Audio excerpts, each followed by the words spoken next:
Mr. Speaker, I rise today to speak on the need to fix California's broken water system.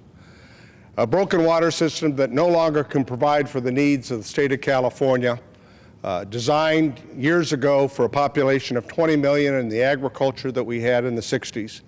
Today we have 41 million people, and by the year 2030 it's estimated California will have 50 million people.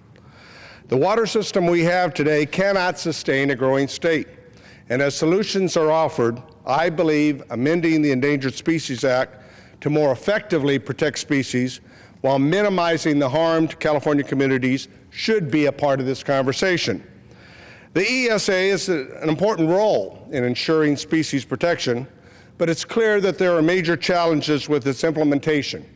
And in California, one of those challenges is the Act's implementation limits on the ability to move water from north to south when we have an excess of water in the system, as we've had over the last 5 months. Simply put, California faced 4 record dry years that was noted throughout the country and throughout the world. And this year we had El Nino conditions that gave us average and a bit above average rain in Northern California and snow.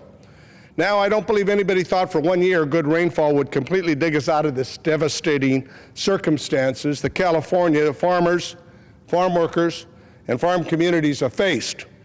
But last December, I was hopeful that the rain and snow conditions that were occurring, coupled with the weather forecasting, indicated that there was a high likelihood that there would be enough water in the system to help recover, but not end, the devastating drought conditions that the San Joaquin Valley faced and other parts of California as well.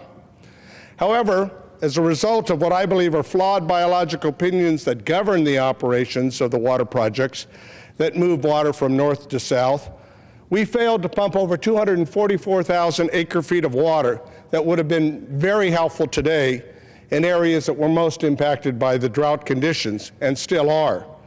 Some farmers this year are receiving only 5% of their total allocation, and it's made worse because the last 2 years they received a zero water allocation because of these conditions that I am stating. In context, this year, let me put it in perspective.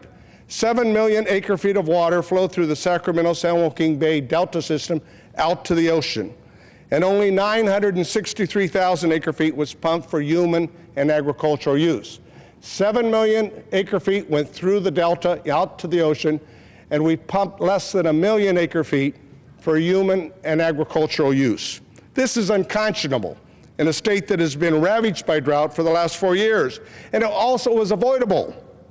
There are a host of technical reasons for why this water flowed into the ocean, but the simple fact is that conservative decision-making enabled by inflexible provisions in the biological opinions promulgated under the Endangered Species Act led to this avoidable outcome. It's time then, therefore, to reform the Endangered Species Act because it needs to be more flexible to provide adaptability under changing conditions. It's time to reform the Endangered Species Act because it must effectively recover species what it doesn't do, and not simply maintain an unsustainable status quo like that in California, especially when you have a drought crisis. Finally, it's time to reform the Endangered Species Act because both people and our environment deserve better. I look forward to working with my colleagues to update the Endangered Species Act for today's conditions and not those of the past. Thank you, and I yield back the balance of my time.